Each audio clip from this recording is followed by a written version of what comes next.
Hello friends, नमस्कार। आपका happiness coach आलोक झा आपके लिए एक नया वीडियो लेकर के आया है, जिसका टाइटल है आप कोई भी एग्ज़ाम या इंटरव्यू पास कर सकते हैं। सही सुना दोस्तों आपने, क्योंकि अभी एग्ज़ाम का समय चल रहा है। तो इसमें क्या रहता है कि बहुत सारे जो बच्चे हैं ना, वो स्ट्रेस में रहते हैं। उनके मन में रहता है कि क्या होगा, नहीं होगा, पास करेंगे, नहीं करेंगे। सेम सिचुएशन रहता है इंटरव्यू के लिए भी है कि जॉब के लिए जाते हैं, सामने इंटरव्यू लेने के लिए बैठा रहा तो वहाँ पर बैठते हैं, सारी तैयारी करके जाते हैं, फिर भी वहाँ पर जा कर के हम बोल नहीं पाते हैं, बता नहीं पाते हैं।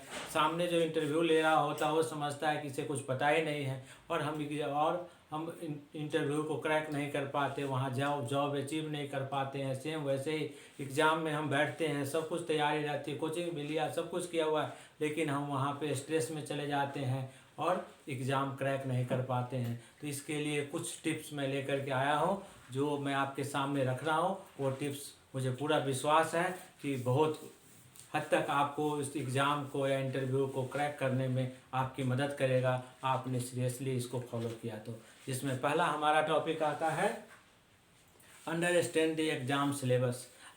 इसमें क्या होता है कि आप जिस एग्ज़ाम की तैयारी कर रहे हैं उसका सिलेबस क्या है, उसको कैसे करना है, कैसे कंप्लीट करना है, उसमें क्या क्या क्वेश्चन आते हैं। सेम वैसे ही रहता है कि इंटरव्यू के लिए कि आप जिस लेवल का इंटरव्यू देने के लिए जा रहे हैं, उस इंटरव्यू की तैयारी के लिए किस तरह के सवाल आते हैं, क्या उसकी रिक्वायरमेंट होती है। अगर हम उसके ऊपर काम कर लेते हैं, उस सिलेबस के ऊपर में, उस टॉपिक के ऊपर में जानकारी हासिल कर लेते हैं, तो हमारा एग्ज़ाम जो है उसको क्रैक करने का चांसेस बहुत अधिक बढ़ जाता है। इसके लिए आप जो आपसे पहले कोई अचीव किया हुआ है, उस एग्ज़ाम को क्रैक किया हुआ है, इंटरव्यू को पास किया हुआ है, तो अपने सीनियर से उसकी जानकारी ले सकते हैं। आप यूट्यूब चैनल से जानकारी ले सकते हैं कि वहाँ पर लोगों ने पहले कैसे उसको क्रैक किया हुआ है, उसके लिए किस तरह की तैयारी करनी पड़ती है। तो ये आपको बहुत अधिक मदद करेगा अगर आपको सिलेबस की जानकारी प्रॉपर होगी तो। लोग क्या करते हैं कि सिलेबस की जानकारी नहीं होती, अंधेरे में तीर मारते रहते हैं, फिर पता चलता है कि वो नहीं क्रैक कर पाते हैं, क्योंकि उन्हें पता ही नहीं चलता किस तरह का सवाल आता है। वैसे पढ़ते जाते, जीके पढ़ लेंगे, ये पढ़ लेंगे, वो पढ़ लेंगे, तो वो तरीका सही नहीं है। आपको जिस चीज़ की तैयारी करनी है उसका एक स्पेसिफिक होता है, उस सिलेबस की जानकारी रखना बहुत ज़रूरी है। अगर आप सिलेबस पर काम करेंगे तो आपका जो सक्सेस का रेशियो है वो बढ़ जाता है, और अचीव करने के चांसेस बहुत हद तक बढ़ जाते हैं। तब आप उसको ईजी वे में अचीव कर सकते हैं। जो दूसरा टॉपिक है वो है मेक शॉर्ट्स नोट। आप जिस चीज़ की तैयारी कर रहे हैं, तो आप पूरा किताब तो याद कर नहीं सकते हैं, पूरी बुक तो आप पढ़ नहीं सकते हैं। तो उसके लिए क्या है, जो आप चैप्टर पढ़ रहे हैं उसमें शॉर्ट्स नोट्स बनाना शुरू कर दीजिए। उसके जो मेन मेन टॉपिक हैं वो आप नोट करना शुरू कर दीजिए। उससे क्या होगा कि जब आपके पास बुलेट पॉइंट होता है, जब वो याद होगा तो क्या करेंगे आप कि उसको एक्सप्लेन कर सकते हैं। लेकिन जब आपको बुलेट पॉइंट ही पता नहीं होता है तो फिर आप क्या एक्सप्लेन करेंगे। सेम ऐसे अगर आप इंटरव्यू देने के लिए जाते हैं, तो आपको जैसे कि अगर क्यूसी के लिए इंटरव्यू देते हैं तो आपको आईसीएस की गाइडलाइन पूछा जाता है। तो आईसीएस तो पूरा आप याद नहीं कर सकते हैं, लेकिन उसके जो है Q1 Q2 Q3 ऐसे करके आप एक एक टॉपिक याद करें। Q1 किस में आता है, Q2 किस में आता है, Q3 किस में आता है। तो इससे क्या होता है कि जब सामने वाला पूछता है कि यू नो आईसीएस गाइडलाइन, तो आप इजी एक्सप्लेन कर सकते हैं, S I know ICS guideline. तो हाउ मेनी चैप्टर्स है, तो Q1 Q2 Q3 Q4 Q4, जब आप उसको एक्सप्लेन करते बताते हैं तो सामने वाला इंप्रेसिव हो जाता है कि yes this person you know very well about the ICS guideline. तो ये क्या करेगा, आपके इंटरव्यू को और स्ट्रांग कर देता है। तो आपको ये शॉर्ट नोट्स बहुत काम आता है।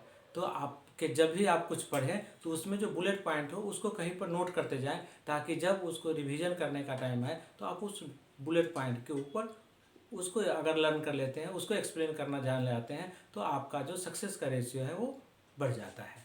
जो तीसरा है वो है टेक ब्रेक एवरी आवर। जब आप रीडिंग करते हैं, लर्निंग करने के लिए बैठते हैं, तो क्या होता है कि एक साथ आप 3 घंटे 4 घंटे नहीं बैठे। इसमें क्या है कि प्रत्येक 1 घंटे पर आप 5 से 10 मिनट का ब्रेक ले सकते हैं। आप जाके पानी पी के आ सकते हैं, बाथरूम जाना वहाँ जा सकते हैं, कुछ लाइट स्नैक्स लेना है ले सकते हैं, कुछ छोटा एक्सरसाइज करना चाहते हैं वो कर सकते हैं, जो अनुलोम विलोम है, कपालभाति, जो कुछ भी आपको अच्छा लगता है। तो उससे क्या होता है कि आपका जो मूड है वो भी डाइवर्ट हो जाता है। और क्या होता है कि आप जब ब्रेक लेते हैं तो फिर आपको एनर्जी जो है रीजनरेट हो जाता है, जिससे आप पूरी एनर्जी के साथ में फिर बैठते हैं और फिर एक नई जो लर्निंग है, नया चैप्टर है, उसको लर्न कर सकते हैं। तो ब्रेक जो है ना, वो ब्रेक अच्छा रिलैक्सेशन का काम कर सकता है, आपके मूड को स्विंग करेगा और आप जैसे अच्छी लर्निंग करेंगे, आपका जो स्किल है याद रखने का वो बढ़ जाएगा। वो अगला है हमारा यह do smart study not hard study. जो हार्ड वर्क है, अब आप चाहेंगे कि पूरा चैप्टर में लर्न कर लूँ, फिर दूसरे चैप्टर पे जाओ, फिर तीसरे चैप्टर पे जाओ, तब तो फिर आप कुछ नहीं कर सकते, फिर आप उसी में रह जाएंगे, पूरा दिन आपका निकल जाएगा, बट आप एक चैप्टर भी कंप्लीट नहीं कर पाएंगे। तो स्मार्ट स्टडी क्या है कि जैसे आप पढ़ते हैं तो उसमें से सबसे पहले देखिए कि बुलेट पॉइंट क्या है। जो बुलेट चीज़ है, जो जो क्वेश्चन में आने वाला है, जो पेपर में आने वाला है, उसको जब उस पर फोकस करते हैं, जब उसका नोट्स बना लेते हैं, तो फिर क्या होता है कि वो आपका जो लर्निंग स्किल है उसको बढ़ा देता है, आपकी याददाश्त को बढ़ा देता है। आपका जो बुलेट पॉइंट है वो जब आपके पास में स्ट्रांग रहेगा, जब पूरे चैप्टर का कंक्लूड किया हुआ रहेगा, तो आप इजी एग्जाम में जब वो क्वेश्चन आता है तो आप उसको एक्सप्लेन कर सकते हैं और अच्छा मार्क्स अचीव कर सकते हैं। अगला है solve last year paper. Last year paper में क्या होता है कि जैसे आपको पता नहीं कि कौन से एमसीक्यू टाइप के क्वेश्चन आते हैं, कितने 1 नंबर के, 2 नंबर के, 5 नंबर के, 10 नंबर के। जब लास्ट ईयर का पेपर आप देखते हैं, जब उसके ऊपर जब लर्निंग करते हैं तो आपको पता चलता है कि किस टाइप का क्वेश्चन आता है इसमें। तो उससे क्या होता है कि आपका जो अगला है ना वो ईजी हो जाता है। सेम उसी तरह का जब आप कोई इंटरव्यू देने के लिए जाते हैं तो पिछले इंटरव्यू में आपसे क्या सवाल पूछा गया था। जैसे मोस्ट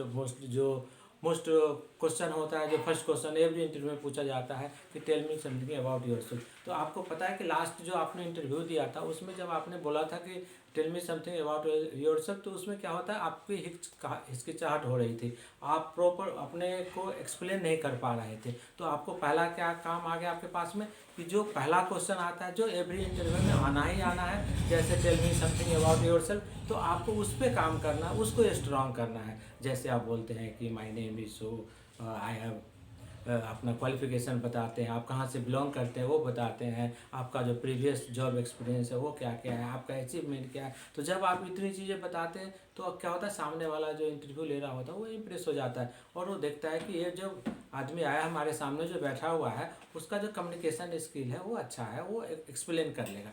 तो इससे क्या होता है कि और स्ट्रांग हो जाता है। सेम टाइप का रहता है कि आप जब आप किसी एग्ज़ाम की तैयारी करते हैं, जैसे आप 10वीं 12वीं या जैसे नीट का या जेई का तो करते हैं, तो आप जब लास्ट ईयर का क्वेश्चन सॉल्व करते हैं तो आपको पूरा पता चल जाता है कि किस टाइप का क्वेश्चन एग्जाम में आता है। तो आप उस तरह से अपनी तैयारी को और मजबूत बना लेते हैं और आपके जो क्रैक करने के चांसेस है वो 100% हो जाता है।